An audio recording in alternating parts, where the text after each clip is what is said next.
Dünya Savaşı'nın sonlanmasıyla beraber plastik çağı başladı. Çeşitli uygulamalarda kullanışlı oluşu ve düşük maliyeti plastiğin her yerde bulunan bir malzeme olmasına sebep oldu. 1950 yılında 2 milyon ton olan küresel plastik üretimi 2021 yılında 359 milyon tona çıktı. Durum böyle giderse bu sayı 2025 yılında 34 milyar tona ulaşacak. Plastikler bizim için büyük bir tehdit olsalar da günlük hayatın içinde devamlı kullanılmaları sebebiyle unutuluyorlar. Mikroplastik olarak adlandırılan 5 milimetreden küçük plastik parçalarına zooplanktonlardan balinalara kadar tüm deniz canlılarının vücutlarına rastlanabiliyor. Mikroplastiklerin küçük boyutu ve doğada uzun süre yok olmama özellikleri her yerde bulunmalarına sebep oluyor. Mikroplastikler her yerdeler. Toprakta, suda, hatta havada bile mikroplastikler var. Plastikle paketlenmiş olan sofra tozu, bal ve su gibi gıdalarda, hatta evlerimizde bulunan tozlarda bile mikroplastiklere rastlanılmakta. Bu büyük riske rağmen insanlar hala bu sorunun farkında değiller. Çünkü plastikler her yerdeler ve günlük hayatlarımızın önemli bir kısmını oluşturuyorlar. Bu yüzden de unutulmuş durumdalar. Ancak mikroplastiklerin dünyamız üzerindeki etkileri yüzleşmemiz gereken bir gerçek.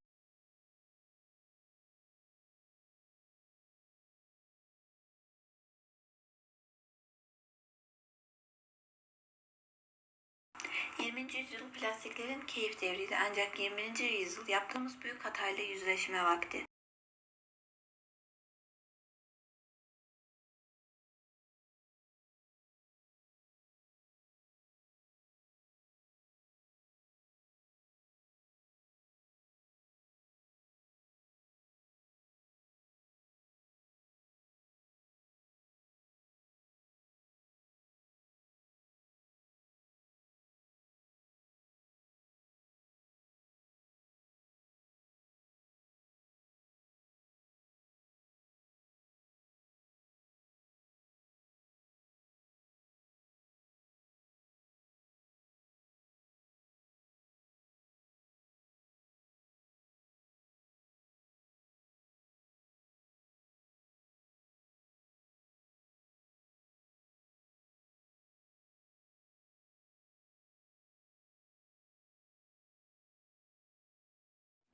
Şimdiye kadar 6 deniz kaplumbağası türünde mikroplastiklere rastlanmıştır. Bunlar yeşil deniz kaplumbağası, caretta caretta, gündüz yuvalayan deniz kaplumbağası, şahin gagalı deniz kaplumbağası, yassı sırtlı deniz kaplumbağası ve deri sırtlı deniz kaplumbağasıdır. They're a problem for a lot of sea turtles because they can block the gut, particularly in young sea turtles. So a sea turtle that would be foraging in the ocean the small sea turtles will eat often almost anything they find. They're not very discriminating. Because microplastics will often float, and sea turtles spend a lot of time close to the surface, especially young sea turtles, they can think they're food. So they can eat them and then block the gut. And that means that when they eat proper food, it can't pass through the gut. And effectively, they can have a full stomach, but it's full of pieces of plastic, and the little turtle can starve. For a bigger turtle, a microplastic is less likely to be a problem for blocking the gut because, a small piece of plastic will pass through the gut. For bigger turtles, larger pieces of plastic are really the problem, especially plastic shopping bags. And those ones, they float around in the water and they can look like a jellyfish. And the sea turtle can eat the plastic bag thinking it's a jellyfish. And because plastic can't be digested, it stays in the gut, it blocks it, it can fill up the stomach, and the same situation that I just described can occur with the adults as it does with the hatchlings, that they can't eat, and so they starve. When it comes to the microplastic effects on sea turtles' biology, we're still learning about that, and it's more about understanding what the chemical effects of plastic are. And because there are many different types of plastic, we're still learning what those might be. We do know that the plastics can enter different organs with like the very, very small pieces of plastic. But I think we're still not really clear on what biological effects those might have, if they're harmful effects like other contaminants, for example, pesticides and so on. We don't yet know if they have similar effects like that. Mikroplastik kirliliği birincil ve ikincil mikroplastiklerden oluşur. Birincil mikroplastikler kozmetik ve kişisel bakım ürünlerine katılmak için üretilen mikroplastiklerdir. İkincil mikroplastikler ise daha büyük plastiklerin güneş ışınları, donma, rüzgar ve dalga hareketleri sebebiyle ufalanmasıyla oluşan mikroplastiklerdir.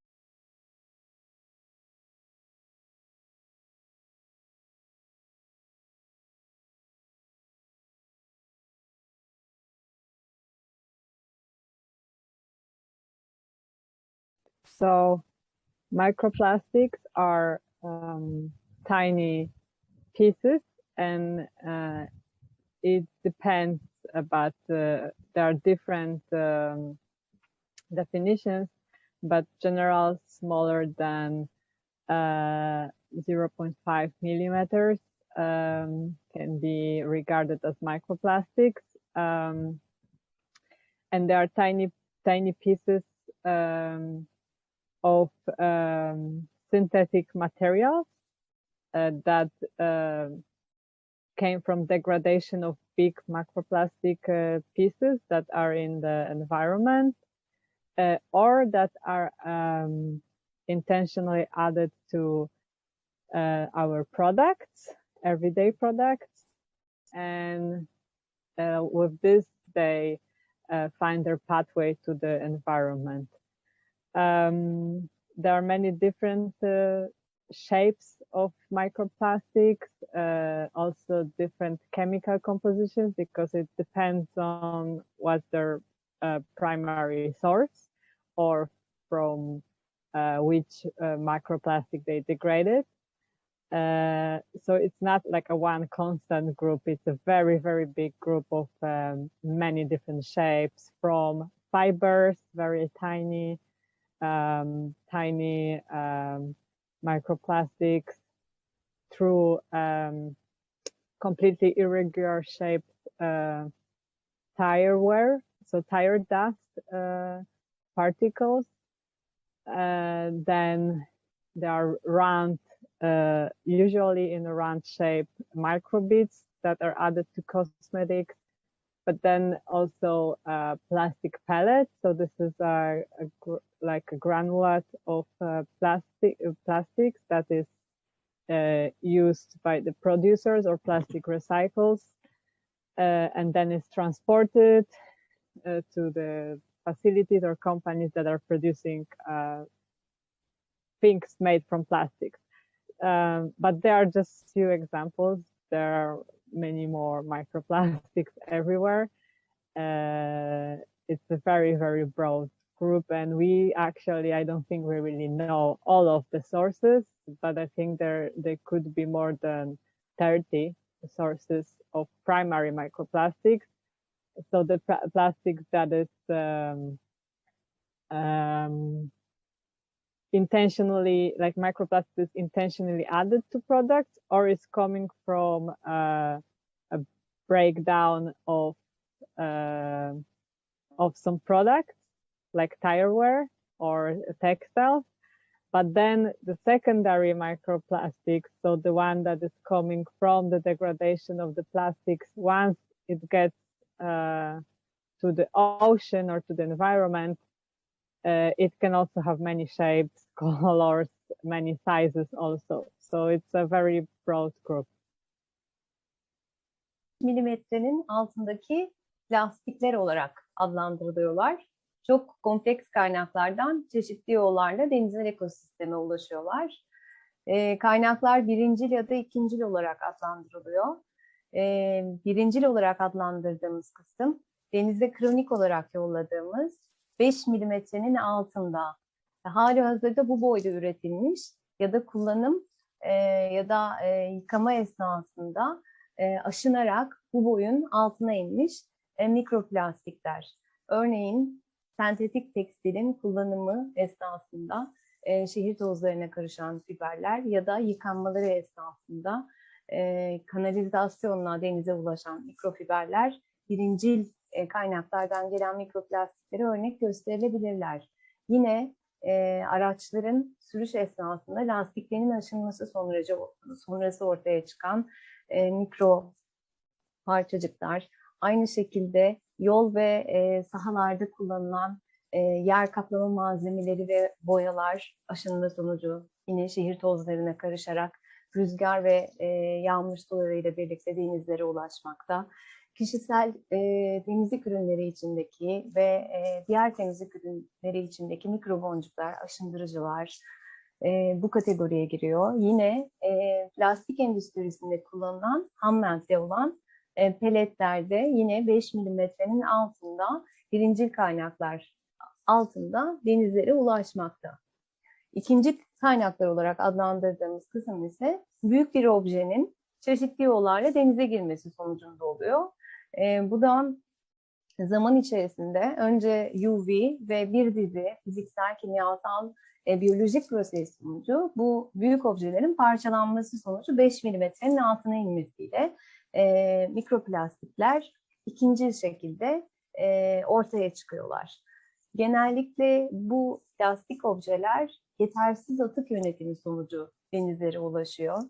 Özellikle kıyısal bölgeye, nehir vadilerine yapılan kontrolsüz dolgular, kaçak boşaltımlar yine önemli plastik kaynaklarından, yine rekreasyonel alanlarda, plajlarda kullanıcıların, insanların bilinçsizlikleri dolayısıyla çöplerini atıyor olmaları bu alanlara, denizle yakın temas halindeki sahil bölgesinden rüzgarlarla, dalga hareketiyle bu plastik objelerin denize ulaşmasına neden oluyor.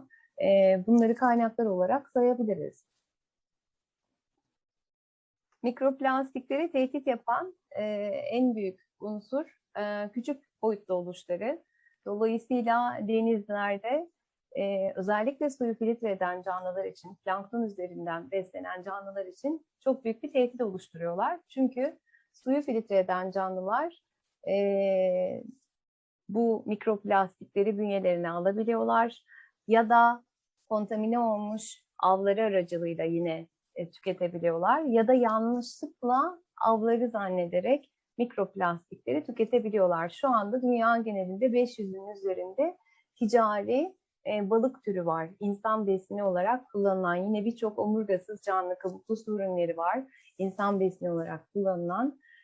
Dolayısıyla etkilenmemiş neredeyse hiçbir canlı yok diyebiliriz. Çünkü plastik yüzer bir materyal, yüksek yüzerliğe sahip, akıntı ve rüzgarlarla kaynağından çok uzaklara taşınarak hiç aklımıza gelmeyecek bölgelerde, derinliklerde, insan etkisinden çok uzak noktalarda rastlanabiliyor. İşte Mariana Çukuru'ndan kutup bölgelerine kadar her yerde, dünyanın en derin noktasından kutuplara kadar mikroplastiklere değişen miktarlarda rastlayabiliyoruz. Mikroplastikler canlı tarafından tüketildikten sonra direkt ya da dolaylı olarak problem şu şekilde işliyor.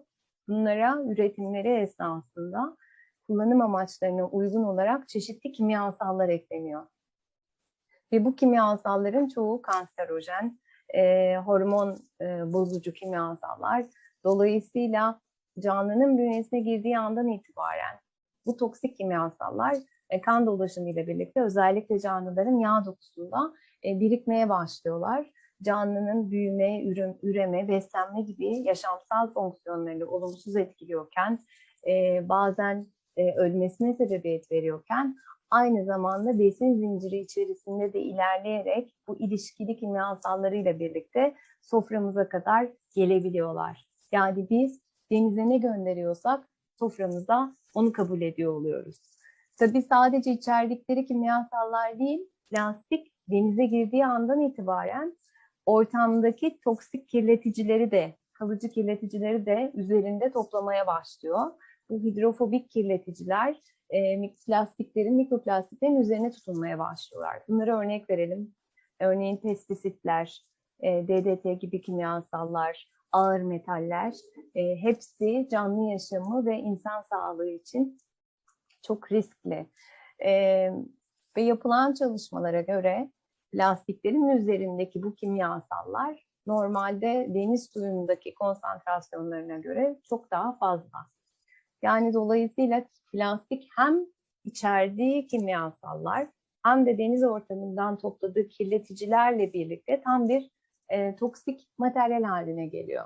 Bir de denize girdiği andan itibaren üzerinde önce bir mikrobiyal film oluşmaya başlıyor. Bakteriler ve protistler tarafından zengin bir mikrobiyal film. Yapılan deneysel çalışmalarla bu mikrobiyal biyofilmin plastiklerin canlılar tarafından fark edilebilirliğini engellediğini, hatta hoş bir koku ve tat oluşturarak plastiğin canlı için daha cazip hale gelebileceğini de ortaya koyuyor. Mikroplastikler plankton dediğimiz canlılarla eş boyutta. Denizler mikrobiyal komüniteler tarafından domine ediliyor. Bu mikrobiyal komüniteler bizim plankton olarak adlandırdığımız, içinde üreticiler ve dönüştürücüler olan, tüketiciler, birinci tüketiciler olan denizsel besin zincirinin temelini oluşturan canlılar. İklimimiz için, soluduğumuz hava için, soframıza gelen kaliteli protein için, sağlıklı denizler için çok kritik ekolojik fonksiyonu olan canlılar bunlar. Bunların bitkisel olanları fitoplankton olarak adlandırdıklarımız aynı karadaki bitkilere ve ağaçlara benzer şekilde fotosentez yapan mikroskobik bitkicikler. Ve onların yaptığı fotosentez sonucu üretilen oksijen bizim karalarda soluduğumuz oksijenin yarısından fazlasını bize sağlıyor. Yapılan çalışmalar, deneysel çalışmalar mikroplastiklerin hem fitoplanktonla ışık rekabetine girdiğini, ki fotosentezi için ışığa ihtiyacı var bu mikroskobik canlıların, hem de bu canlıların büyüme hızlarını etkilediğini, birincil üretimlerini olumsuz yönde etkilediğini gösteriyor.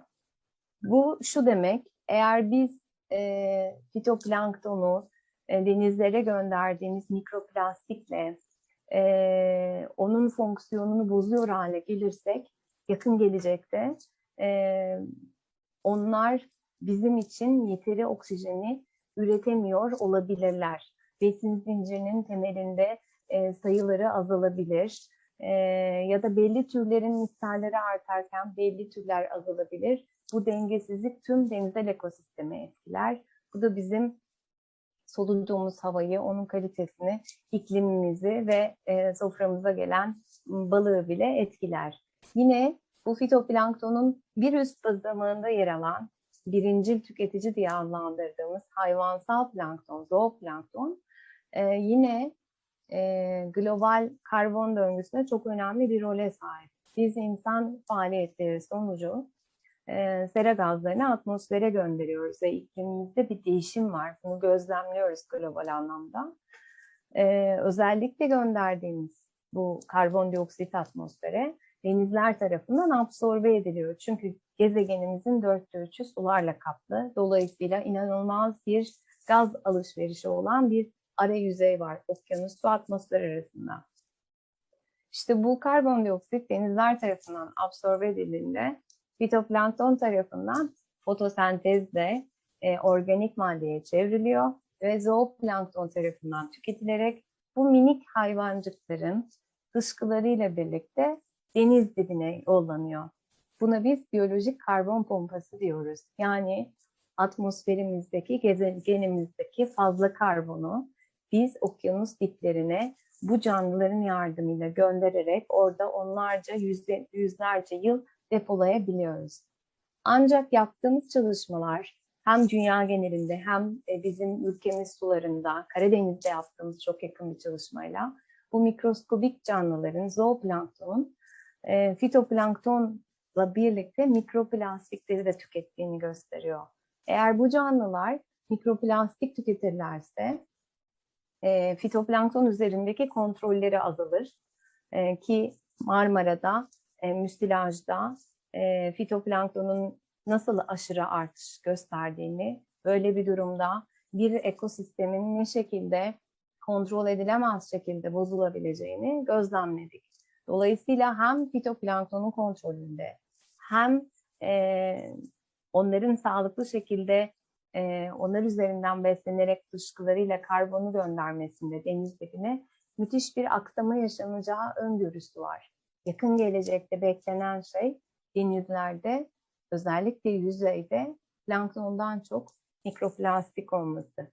İşte biz denizin temelini, yaşamın temelini oluşturan bu mikroorganizmalarla mikroplastikleri artan oranlarda denizde baş başa bırakırsak gidişat sistemin bozulacağını, denizdeki sistemin bozulursa da işleyişinin karalarda bizim de ciddi şekilde etkileneceğimizi ortaya koymakta.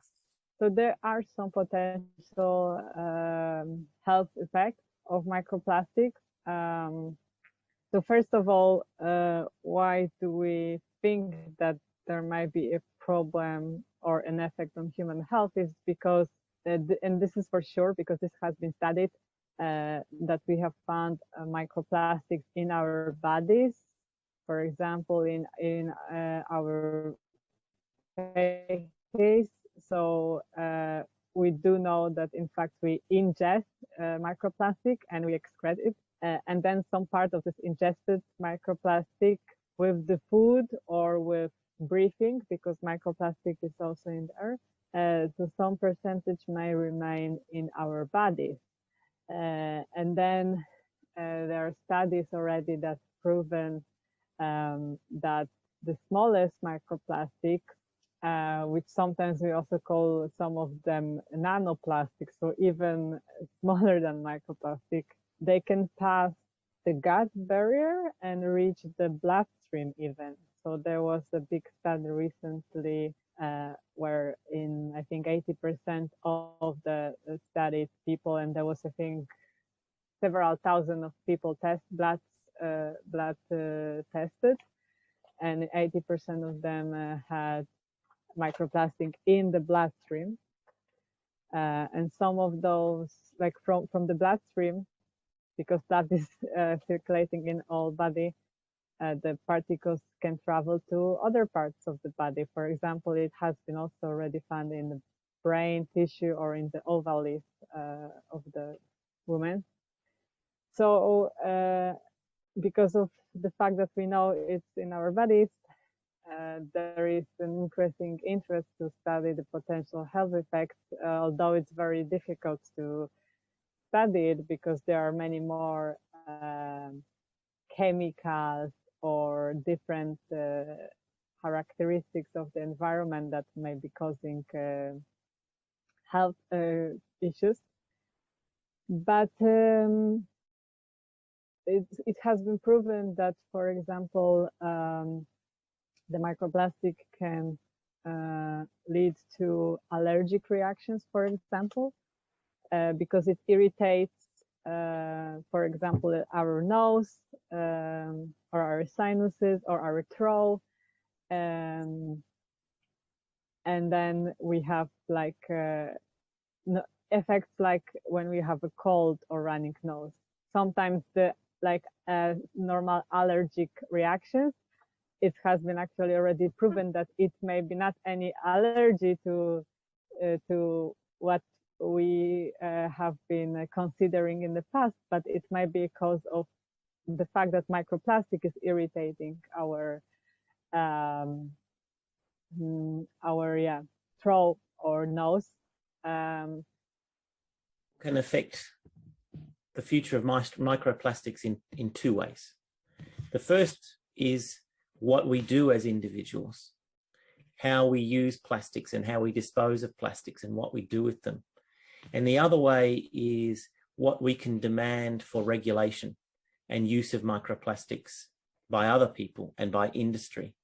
When we think about what we do in the first case, our individual use, a lot of it is very simple. It's don't throw plastic away, don't throw it into the environment, and reduce your own use of plastic. So, of course, around the world, many countries have policies about reducing the use of plastic. And it varies a lot of when you purchase something, whether it comes in a plastic bag. A lot of countries, including Australia, now have bans on using plastic shopping bags. They don't give you a thin plastic shopping bag for free at the supermarket anymore. You bring your own, or they will sell you a more heavy duty plastic bag that you can reuse many times. So the use of the reduction in use of single-use plastics is important. Reducing the amount of plastic packaging that we buy is important, because the less plastic that we use, the less plastic will be produced to fill that use. So if we use less plastic and we dispose of it properly for recycling, or there are also technologies now for using plastics, combusting plastics to produce energy, so plastics as a fuel source, then we can reduce the chance that microplastics enter the environment. We can also select not to purchase products that contain microplastics. Beach cleanup, the sort of thing that an individual person can do, can also be very effective. The same with cleanup of plastics out of rivers or the terrestrial environment. So a lot of plastic enters the marine environment by first being in the land. So it's on the land, it blows or is washed into streams and then gets carried down into the ocean. If we remove that plastic from the terrestrial environment and it doesn't end up in the ocean, then we can have an effect that way. Recycling of plastics is really important. So many plastics can be effectively recycled and turned into other plastic products or products containing recycled plastic. The problem with recycling plastics is that the more you recycle it, the lower the quality the plastic becomes. It loses a lot of its properties that make it really effective to start with. So you imagine you start with some high quality plastic, it's very durable, it serves a certain function, and you recycle it. At each step of the recycling, there are fewer things that you can use that plastic for. So by the time you get to the end, it may have been recycled multiple times. What you've got then is thin plastic, it's not strong, it breaks down easily, and that is the kind of plastic that ends up in the environment and can form microplastics. But if we recycle it properly and don't take it through that final point where it's a low quality plastic that gets discarded, we can reduce some of that environmental pollution. But ultimately, the best way is if we use less plastic and we treat it properly by not discarding it into the environment. As individuals, that's how we can have our own effect. And then to pick up plastic when we see it. Beach cleanups is a really good project. There are a lot of beaches in the world that have enormous amounts of plastic on them. About 20 years ago, I did an aerial survey of beaches. I was working on a turtle project in Costa Rica, and we wanted to see in Costa Rica where the turtles were nesting on other beaches. So we did an aerial survey, flying the coastline on the Pacific coastline from Panama all the way north to Nicaragua, flying an aerial survey very low so that I could see the beach and see whether there were turtle nests there, which are visible from the air. And I saw some beaches where the rivers had carried plastic out into the ocean, and then the ocean currents and wave action had brought the plastic back onto the beach. And I saw beaches where for hundreds of meters, there was piles of plastic bottles that were 3 or 4 meters high and 3 or 4 meters wide and 1 meter high that had just been dumped on the beach. And it was an idea of how much plastic was there. A lot of soft drink bottles and plastic bags, even car tires were there as well. So if you can clean up those beaches, you can prevent that plastic from going back into the ocean. We can also have programs in rivers to trap the plastic. So quite a few rivers around the world have plastic barriers, so that as the water flows down the river, it's just a screen basically, and it catches the plastic so it doesn't enter the ocean. And they can be quite effective as well. Collectively, what we can do is to have an effect by demanding that manufacturing and government use the practices and require the practices that don't produce microplastics, or that when they are necessary, that they are prevented from entering the environment. So manufacturers need to take responsibility for the plastic they produce and to accept the plastic back, and they have to use it and recycle it or treat it properly so it doesn't end up in the environment. And there is also, we can put pressure on manufacturers to use the minimum amount of plastic possible, or to replace plastic with other products. And you already see quite a big shift in that use in some countries around the world, where you don't purchase something in a plastic bag anymore or on a plastic tray. It comes without packaging, or it comes with some cardboard packaging that you can use. Or when you go to a takeaway shop to buy food, instead of getting your food in a plastic container, it comes in a bamboo container or some more natural product that you can put in the compost, and therefore doesn't need recycling because it breaks down into organic products. We can request and demand those changes from our governments and the expectations from companies that manufacture or use plastics. And that can be a very powerful way of reducing what is being produced and therefore reducing what enters the environment. The last one is that we can ask for governments and industry to clean up the plastic that's already in the ocean. It's a very difficult and massive job. It's easier to collect the big pieces of plastic. Collecting the small pieces of plastic is really, really difficult.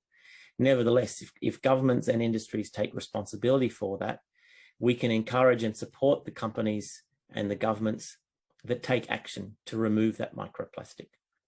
And those are the things that we can do as individuals. I think in general to address this problem in our everyday life, everyone can actually address this problem. The most important is to avoid using, as far as it is possible, avoid using plastic or products that are packed in plastic or products that contain plastic, because if we are talking about microplastic, once it gets to the environment, it is impossible to collect it from there. So it will always stay there. So my advice is to consume less plastic. So you can always try to carry your own reusable bottles, cups, food containers, cutlery, or your reusable bags. You can avoid plastic, food packed in plastic. You can choose shampoo bar instead of shampoo in a bottle. So there are those small things that you can do, and you will see yourself, if you start to apply them, you will have less trash to throw away, because they are simple things, but they make a big difference if you start to pay attention. Also very important is to choose natural materials. So when we are talking about textiles, natural materials all just use your clothes longer. You don't need to buy new clothes all the time. I think the fashion itself is also a very destructive industry. It's I think the fourth most polluting industry in the world, and there are also many issues with child labor, working in those fashion factories to produce the clothes that we wear. So I think overall, if we just realize that we can use our clothes longer, it would be beneficial for more than microplastic solution. When we talk specifically about the microfibers, the microplastic coming from the textiles, from our clothes, there is a proof that when we use softeners, when we do washing, we release more microplastic, because it basically make the fabric more loose. So it also actually destroys the fabric quicker. So if you want for your clothes to last longer and release less microplastics, do not use the softener at all when you do the washing. And it's also cheaper for you because you don't buy this anymore. Also, there are already companies that are addressing this issue, especially in the personal care products. So you can look at the label and support the companies that make efforts to address, for example, microbeads pollution. And specifically talking about the tire wear. so the microplastic coming from tire wear. Best answer here is to drive less, use public transport, bicycle, go for a walk. And when you drive more eco-friendly way. So to more like fluently, do not brake hard, do not accelerate hard, because these are the moments when the friction between the tire and the road is the highest, and when the production of the microplastics is the highest. So this would be like my main advices. Mikroplastikler toprakta, mikroplastikler nehirlerde, göllerde, denizlerde, deniz canlılarında, karasal canlılarda, insan plasentasında, insan akciğerinde ve insan kanında. Bundan sonra bu haberleri fazlasıyla duyuyor olacağız. Şu an için tahmin edilen etkileri bile ürkütücüyken yapılan laboratuvar çalışmalarıyla öngörülemeyen, hala belirlenemeyen etkileri gerçekten korkmamız için fazlasıyla yeterli. Plastik üretimi 400 milyon tona yaklaşmış durumda. Önümüzdeki yıllarda 2050'ye kadar 4 katına çıkması bekleniyor. Bu da denizde ve suda çok daha fazla plastiğin birikmesi demek. Zaten mevcut olanlar parçalanmaya devam ediyorlar ve edecekler. Bunların üzerine de yenisi gelecek. Yakın gelecekte denizlerde, iç sularda balıktan çok plastik olacak.